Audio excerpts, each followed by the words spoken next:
diabo levantou. E a pior raça de obreiro que existe é aqueles que se levantaram a si mesmo.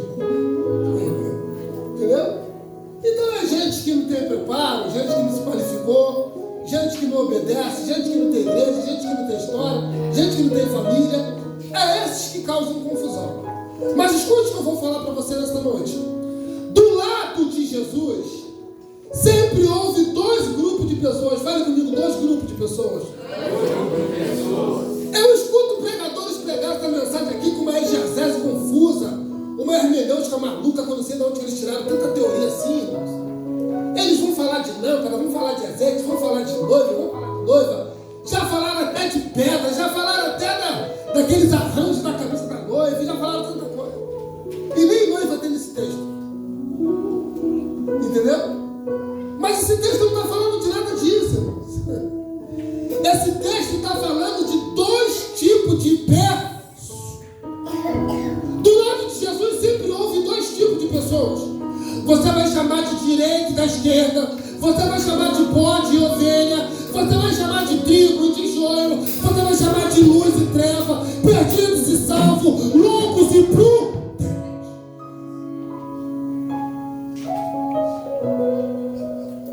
Para você entender, esse texto está falando da qualidade de fé. De pessoas que administram a sua vida espiritual de uma maneira coerente. Esses são os prudentes. E pessoas que conduzem a sua vida espiritual de uma maneira insensata, sem juízo, esses são os loucos. Escute, a Bíblia vai dizer que Jesus agora ele vai começar o ministério dele. No primeiro ano do ministério de Jesus, o ministério de Jesus ele tinha uma prioridade. Olha para esse irmão que está do seu lado e fale para ele: tenha prioridade nessa noite. Não olhe para ele, irmão, fale para ele: Jesus é o nosso modelo. Crente tem que ter prioridade. No primeiro ano do ministério de Jesus, o ministério de Jesus ele tinha uma prioridade. Qual era a prioridade, pastor Dionísio? A prioridade era a instauração da igreja. Não é verdade? A Bíblia vai dizer que Jesus ele começa o ministério dele. Ele vai chamar então Pedro, ele vai chamar Tiago, João e André. E ele então vai instaurar uma igreja nômade. No primeiro ano do ministério de Jesus, foi o ano que ele mais correu aldeias e cidades. No primeiro ano, Jesus percorreu mais Jerusalém. Ele percorreu mais aldeias e cidades. Ele foi chamando os discípulos. Ele foi pregando o evangelho. Ele foi operando milagres. No primeiro ano do ministério de Jesus, você não vai ver Jesus apanhando. Ele pregava num lugar e ia para outro. Pregava num lugar e ia para outro. A igreja não parava. Olhe para mim que eu já quero liberar uma palavra. Se você quer crescer na presença de Deus, a tua prioridade deve ser trabalhar na obra.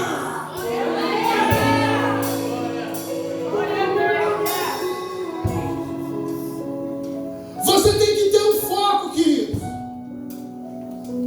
Eu sempre digo isso: eu sei quem eu sou. Eu sei aquilo que eu quero. E eu sei aonde eu pretendo chegar. Mas no segundo ano do ministério de Jesus, fale comigo, segundo ano, a prioridade mudou. Jesus ele era versátil, pastor. E eu vejo um monte de crente bobo que fica falando aí: eu nasci assim e vou morrer assim. Eu nasci assim e vou morrer assim. Minha mãe me fez assim. Eu estou na igreja há tantos anos assim. É assim que eu sou, é assim que eu vou ficar. Ei, querido, quando você escutar alguém falar assim, você vai entender que essa pessoa não tem relacionamento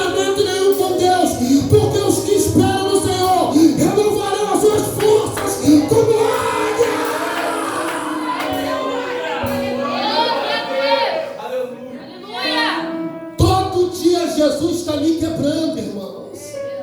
Todo dia Jesus está me ensinando. Essa semana eu preguei lá na igreja em Osasco e eu falei, e o vaso era de barro, e por isso se quebrou. Deus só pode trabalhar em vaso de barro, porque o vaso de barro se quebra, mas o oleiro volta a trabalhar nele novamente. No segundo ano do ministério de Jesus, a prioridade era confrontar o sistema religioso. E então Jesus subiu mais vezes ao templo de Jerusalém. Foi nesse segundo ano que ele adquiriu os inimigos. Foi nesse segundo ano que ele jogou as lojas dos cambistas para o alto. Foi nesse segundo ano que ele se declarou filho de Deus. Foi nesse segundo ano que ele confrontou o sistema religioso. Aleluia! No Rio de Janeiro a gente costuma dizer uma coisa: existem 3 tipos de obreiros. Existe aquele obreiro que se corrompe, existe aquele obreiro que não se omite, e existe aquele obreiro que vai para a guerra. Jesus, ele fez uma escolha. Ele escolheu não se corromper, ele escolheu não se omitir. Crente que é crente não vai calar nunca a sua boca. Ele sempre vai abrir a boca para falar: pecado é pecado, e a palavra de Deus não muda. Deixa eu ver, cadê os adoradores? Levante a mão para o céu, abre a boca para adorar.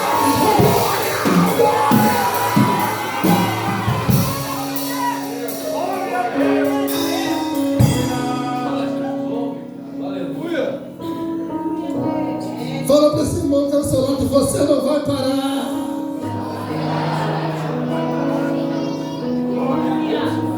Olha para mim, irmãos. Abaixa esse teclado um pouquinho aí, filho. Só um pouquinho, mas não para com ele não, que nós caminhamos. O GCGS se desviou. Aí ele falou assim: não, fiquei dentro da igreja, cometendo todo tipo de pecado, e agora me rebelei, me desviei. Ninguém criticou ele. Ninguém criticou ele.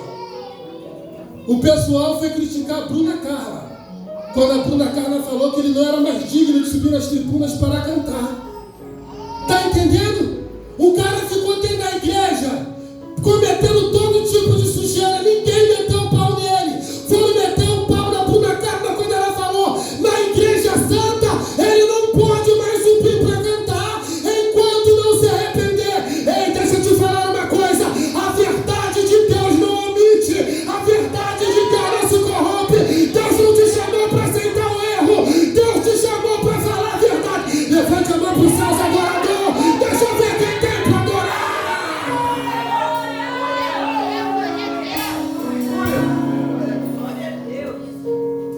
Fale comigo. E no terceiro ano a prioridade de Jesus mudou de novo.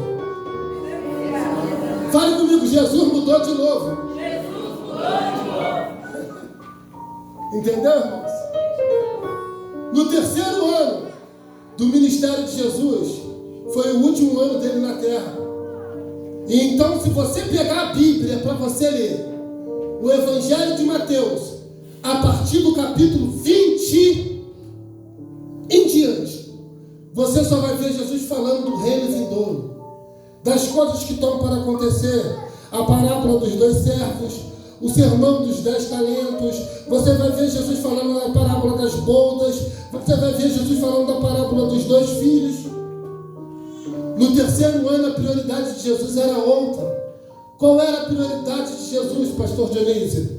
Era deixar uma igreja forte. Fale comigo: uma igreja forte. Uma igreja forte. Mais uma vez, fale comigo: uma igreja forte. Uma igreja forte. Uma igreja que quando viesse chuva, viesse vento, viesse tempestade, a igreja permaneceria como uma rocha e não se abalaria. O diabo pode bater na igreja, pode se levantar, mas olha para mim que eu vou falar. A luta pode estar batendo na tua porta, mas Jesus me trouxe lá de Carapicuíba para te falar: você não vai parar. O projeto de Deus não vai parar. O teu milagre não vai parar. A tua vitória não vai parar. Levante a mão para receber. Levante a mão e pega. Pega de Deus, você não vai parar.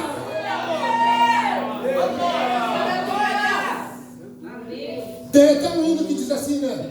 Mas a igreja vem arrebentando com a porta do inferno.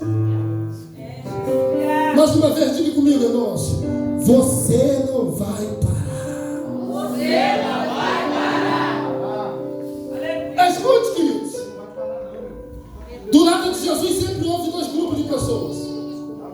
Mas a Bíblia vai dizer, olha para cá, irmãos, que Jesus ele estava andando no deserto. E quando Jesus estava andando no deserto, meu pastor, Jesus ele vai falar assim, ó: eis que eu estou com pena da multidão. Entendeu? Mas naquele mesmo lugar estava os discípulos e estava a multidão. Os discípulos estavam enfrentando a mesma coisa que a multidão. Mas Jesus não falou que estava com pena da igreja. Ele estava com pena da multidão. Entendeu a diferença de discípulo para multidão, irmãos? Porque quem não é discípulo faz parte da multidão. E quem é da multidão não adora a Deus pelo que Deus é. Quem é da multidão adora a Deus pelo que Deus dá. Quem é da multidão não adora a Deus pelo que Deus fez. Quem é da multidão adora a Deus pelo que Deus faz. Quem é da multidão não tem caráter, irmão. Jesus deu pão, Jesus deu peixe, Jesus deu água, Jesus deu amor, Jesus deu palavras, Jesus deu carinho. E quando Herodes perguntou: vocês querem que eu solte Barrabás ou vocês querem que eu solte Jesus? A multidão gritou: crucifica Jesus e solta Barrabás. Porque quem faz parte da multidão não tem caráter, mas os discípulos são adoradores. Aleluia! O trabalho pode estar pequeno, a igreja pode ser humilde, o vento pode estar soprando, mas o discípulo não pula do barco. Ele vai falar: pastor Marcos, conte comigo, eu estou aqui. Deixa eu ver quem é discípulo. Levante a mão, glória. Alabaxanda, cabanara, caia. Deixa eu ver os discípulos. A glória. Aleluia, glória a Deus. Glória a Jesus. Aleluia. É fácil perceber quem é da multidão. Quem é da multidão quer ver a cara no cartaz. Quem é da multidão acontece isso que o pastor Marcos acabou de falar. Só dá glória se tiver com o microfone na mão. Só sente a presença de Deus quando o culto está cheio. Mas o discípulo não. O discípulo chega cedo para orar pelo crescimento da obra, pelo crescimento do campo. Deixa eu ver, cadê os discípulos? Faz barulho, vem glória, vem glória, vem glória. Ai, eu vou dar lugar, glória. Glória a Deus. Aleluia. Pode vir, Vasco, dá lugar, só vem embaixo. Escute! O problema é o seguinte, queridos: que uma coisa é entrar na igreja. Olha para mim aqui, ó, não se distrai aqui, ó. Aleluia, Jesus. Uma coisa é entrar na igreja. Na igreja entra tudo e na igreja entra todos, até porque a porta está aberta, irmãos. E outra coisa é entrar na presença de Deus. Para entrar na presença de Deus tem que ter verdade. Para entrar na presença de Deus tem que ter sinceridade. Para entrar na presença de Deus tem que ter caráter. A Bíblia vai dizer que Jesus encontrou Paulo no caminho de Damasco. E Paulo agora caiu por terra. E o texto vai falar bem claro: e as pessoas que estavam do lado não viram nada. Tem gente que entra e sai de dentro da igreja e não vê nada acontecer. Porque está aqui dentro preocupado se o Caio vai assumir a sucessão. Está aqui dentro preocupado com o jogo da Libertadores, da Copa do Brasil. Está aqui dentro pensando se o Filipão vai cair. Está aqui dentro pensando nas contas que vai pagar segunda-feira, dia 5, quando receber. Meu Senhor. Está aqui dentro com o coração cheio de mágoa, cheio de ferida, irmão.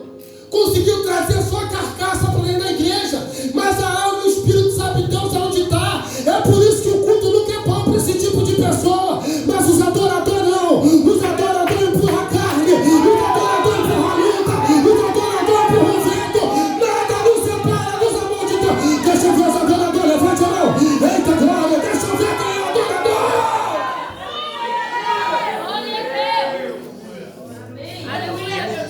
Mais uma vez que eu vou liberar. Você não vai para... Aleluia, Jesus. Glória a Deus.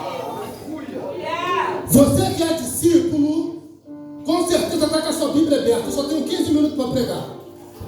Quem não é discípulo fechou a Bíblia, mas os discípulos estão com a Bíblia aberta. É obediência, irmão. Escute, Jesus